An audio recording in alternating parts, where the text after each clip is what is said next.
If you're excited to learn and use I3C in your next project like I am, you're going to love our new PIC18-Q20 microcontroller.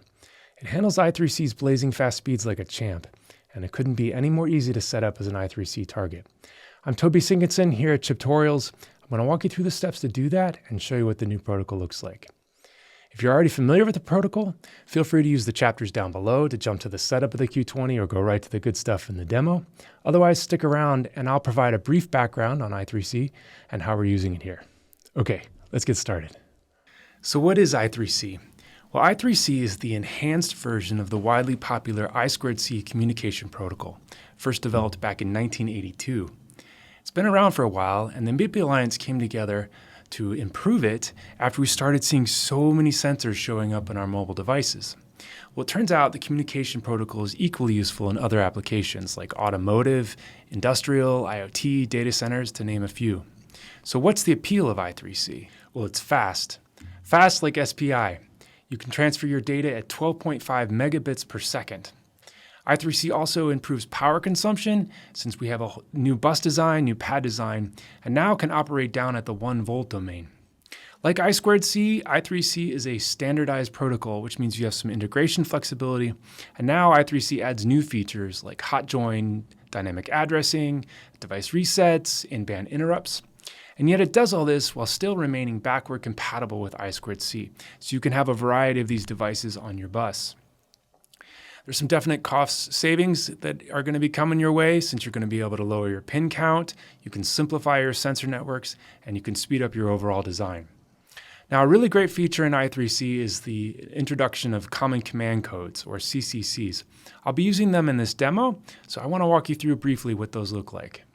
Common command codes, or CCCs for short, are standardized commands, and they are recognized by all I3C devices, no matter who makes them. Now, there's two ways that controllers can send out CCCs. They can either broadcast them, in which case they'll go out to all the I3C devices on the bus. There is an arbitration process to determine the order in which those devices will respond. But you'll notice here, these signals are going to be ignored by I2C targets. They're not going to interfere with their operation. Controllers can also send CCCs directly to a specific target.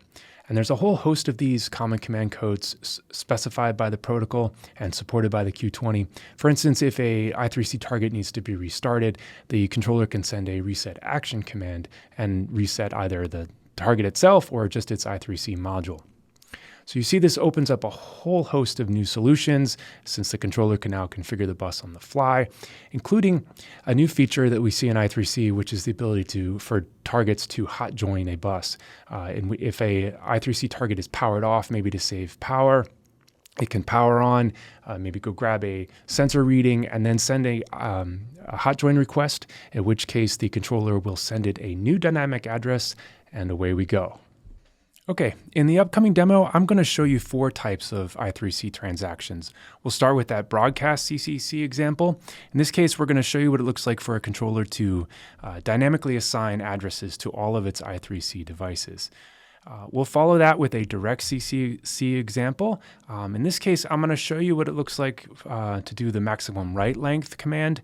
And this is an agreed upon maximum number of bytes transferred between a controller and a target. This is great since in these very fast transactions, we don't have that ACK-NAC bit that we use in I2C. We replace it with a error parity, so we're gaining some error parity here. But I'll walk you through that so you can see what that looks like. Next, I'll show you the private write example. And if you're familiar with I2C, this will look like something you've seen before. Only now, we're going to be transferring at that very, very fast speed, the 12.5 megabits. Lastly, I'll show you an in-band interrupt example and a way that an I3C target, in this case the Q20, can send an interrupt using the SDA line, not having to have these extra signal paths. Before moving to the setup, I'd like to mention one more thing in case you're wondering, how is the Q20 going to keep up with these really high speeds? Well, a very nice feature on the Q20 is the DMA, or direct memory access, and this is great for these high speed transfers. Since the DMA allows the CPO to offload the data transfer task. But even better, the CPU and the DMA will share the same instruction bus. So the DMA is able to use these unused cycles or no-ops, which makes the whole thing happen way more efficiently. Lucky for you, setting up the DMA and I3C on the Q20 is a very straightforward process with our code configurator MCC Melody. So let's jump to that now. Well, the first thing we need to do is plug in our Cnano Q20 evaluation kit. I'm going to be using this Curiosity Nano adapter board for the project because it makes it very easy to use the SDA and SCL lines while at the same time monitoring them with the Logic Analyzer. I'll go ahead and take my Q20 and I will plug it into these convenient headers, grab my USB-C cable and plug it in. When you first plug in your Cnano, if you've just purchased this, then the light will start blinking because it ships with an out-of-the-box code that you can work with. But with that going, we know everything's working. We can start MPLAB. We see that MPLAB recognizes the Q20 and actually provides us some very helpful links here in the external links section. You've got the datasheet. Our datasheets are fantastic, and the Q20 is no exception to that. We have the Nano schematics. We also have a link to our Discover page for the Q20 where you'll find all kinds of very helpful content, including tech briefs and code examples, things that are going to make your Q20 journey that much better. Okay, let's start a new project. I'll come up here to File, New Project. We'll choose an embedded project that's standalone. We see that MPLAB recognizes our Q20 as the device that's connected. Make sure that you've selected your particular serial number here. Click Next. I'll be using the XE8 compiler with the latest version 2.45, so you can download it if you don't have that. I click on Next and give my project a name. I'll call it PIC18-Q20 I3C Demo. And click Finish. You can see that MPLAB generated the hierarchy for our files. So we're all set. So let's set up our libraries and generate some code for the project. We'll be using our code configurator MCC Melody. To get started with that, click on this shield here. This will bring us to a manager wizard where we'll select MCC Melody. We have the option to add additional content, which we won't be using here, so I'll just click on Finish. When the wizard completes, you'll see a setup like this. You have a main builder window, some project resources, some device resources, you have a pin package view and a pin grid view. First thing I'd like to do is add a clock to our project. So I just double click on this clock control icon and it will open up some options over here. I'm going to use the high frequency internal oscillator, but I'm going to go ahead and select the fastest clock so that we can work with our I3C module. We'll choose a no clock divider there. All right, let's add I3C to our project. We come over here to device resources. You'll notice there's an I3C item here. We can add I3C with DMA by double clicking on the text here. This shows up in our builder window. So we're going to configure that now by double clicking on it. When that shows up now over here in our module window. There are two I3C modules on our Q20 that you can have active. I'm going to choose the I3C1.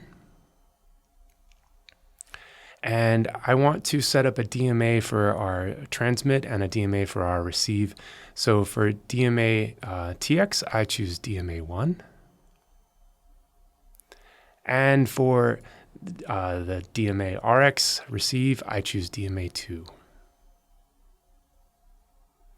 Okay, that's set up there.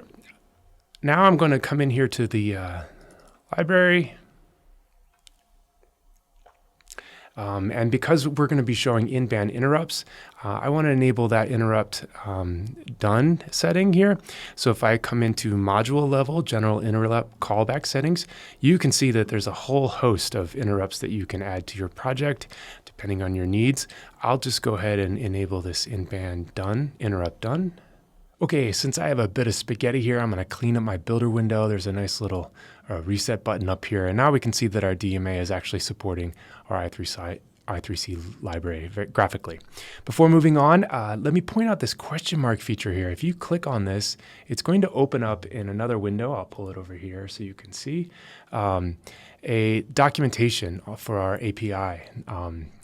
For the I3C API that we're using throughout the project. In here, you'll find great use cases, some very good documentation, including code snippets that you can just come in here and copy and add to your project. Many of the functions that I'm using in this demo, I drew from here, but there's also some other ones that I won't cover in this demo that you may be interested, such as how to use the reset feature, or the hot join feature, or the bus error feature. So I think you'll be really excited and appreciate having that. Okay, before moving on, let's take a look now at our pin grid view where we can see that our I3C1 module has been added. It's going to be using these fixed pins shown in green here. Above it, you notice though, these pins are shaded brown. And this indicates that these are multi-voltage input-output pins. And what does that mean? Well, it means that our I3C1 modules can be operating at separate voltage domains from our main VDD. So if you had a controller that was operating at 1.8 volts to have lower power consumption, you could set that up here without having to add extra level shifters to your design. So this is a terrific new feature in the Q20 that I wanted to make sure I'm pointing out.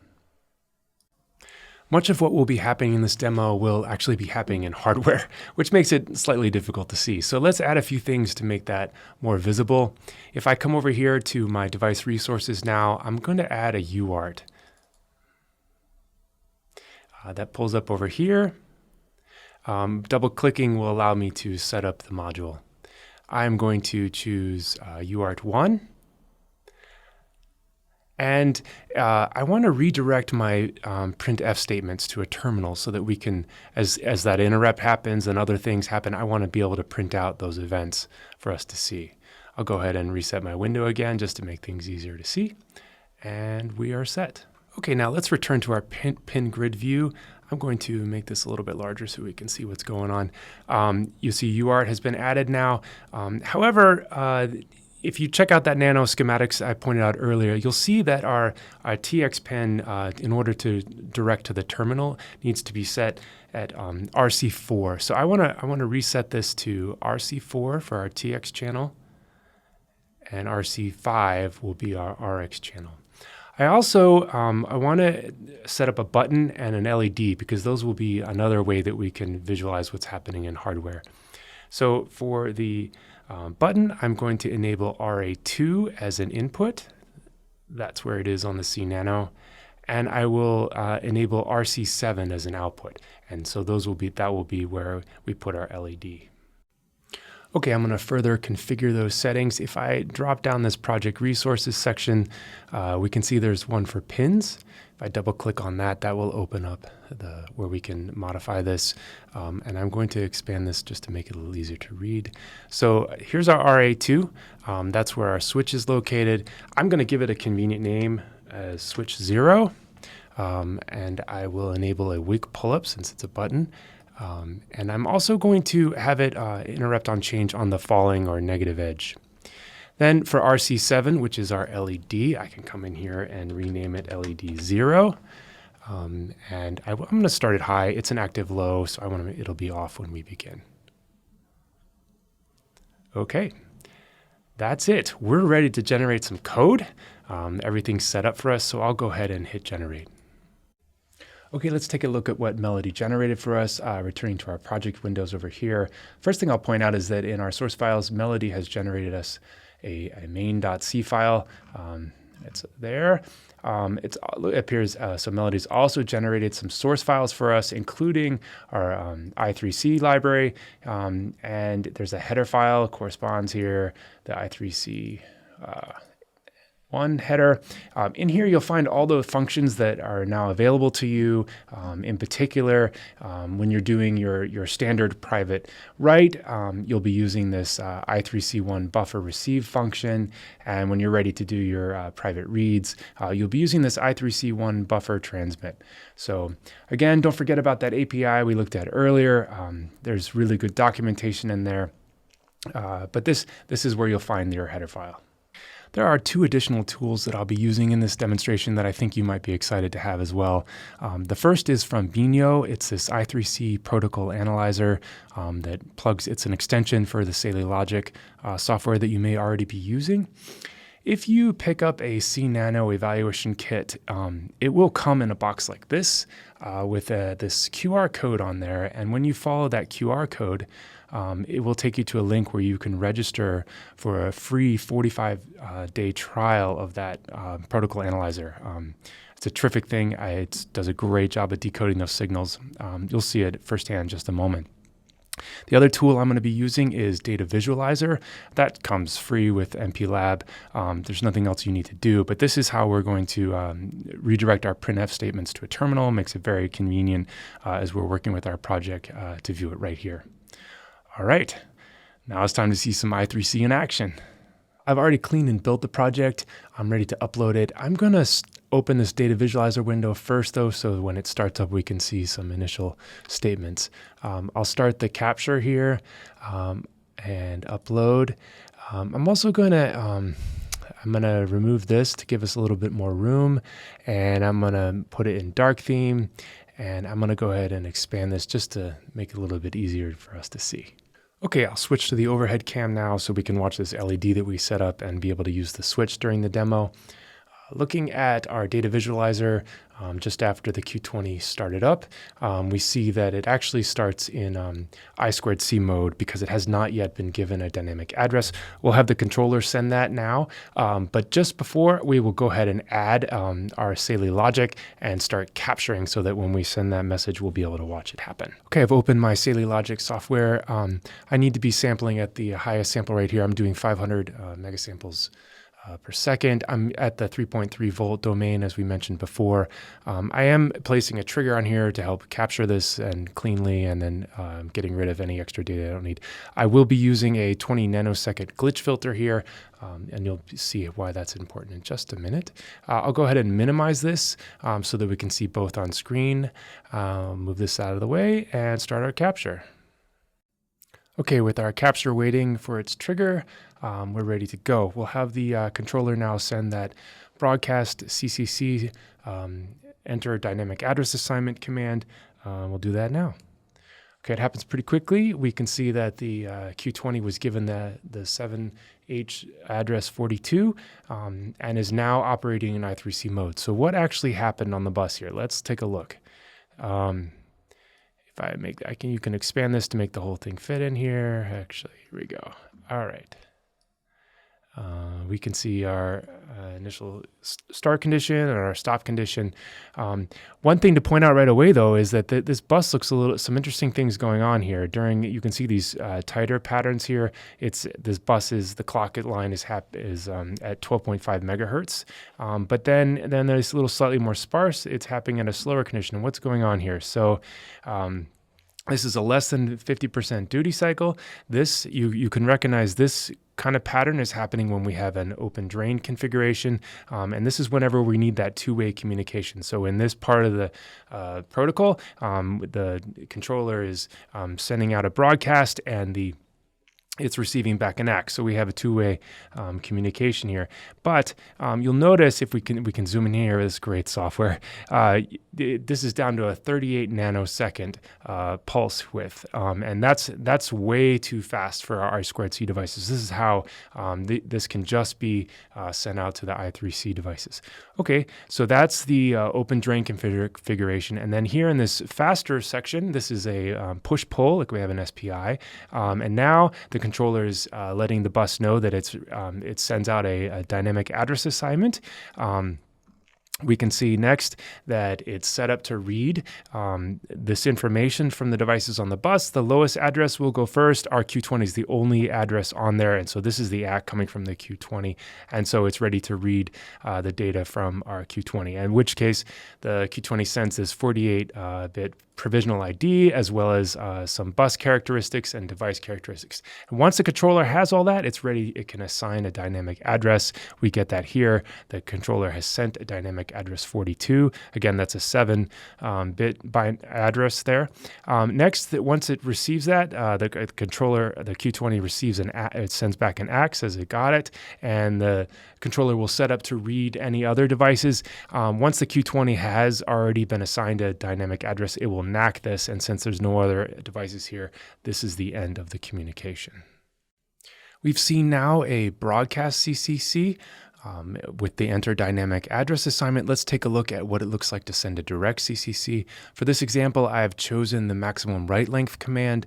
The controller is going to be sending this to the Q20, and it's going to set the maximum number of bytes to 8 that will be used during the private write example that we'll show after this example. So let's see what that looks like. Okay, the controller sent the maximum write length of 8 bytes, and the target has adjusted, has set that value in. What did it look like on the bus? Well, the controller set up to write, and then it sent the direct set MWL command. So now the bus is expecting for it to write, and it shares now that it's going to be sent to the target address 42, and it's set up to write, at which point the Q20 will ACK that. It says it's ready to be written to, and then the controller sends this 2-byte payload, which has the value of 8. So this is how the Q20 now will write. Maximum write length will be 8 bytes.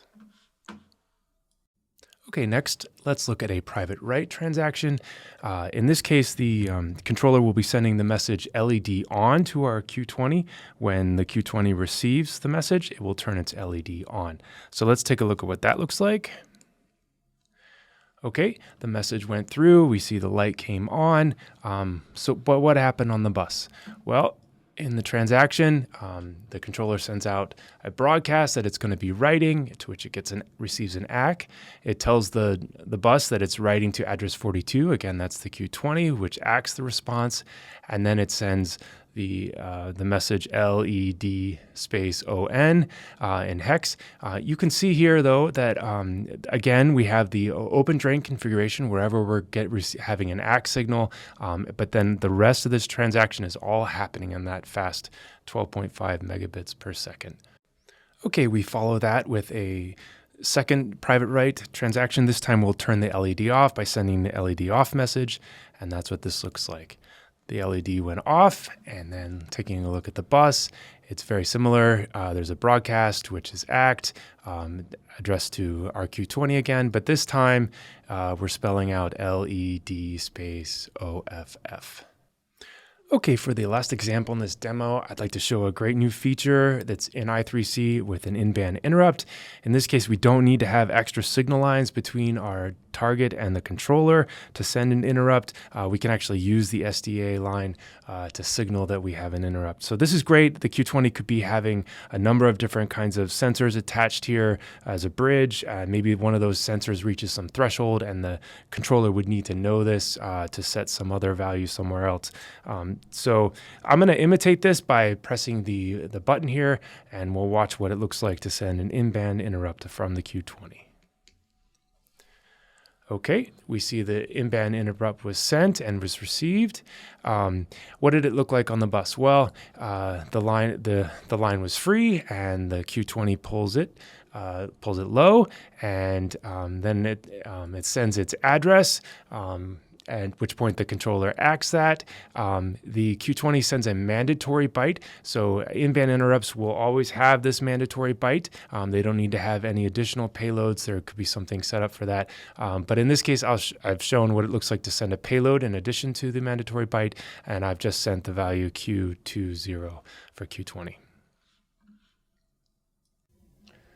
Well, I really hope you've enjoyed this video and you've gained a little better understanding of I3C and how easy it is to work with the Q20 as an I3C target.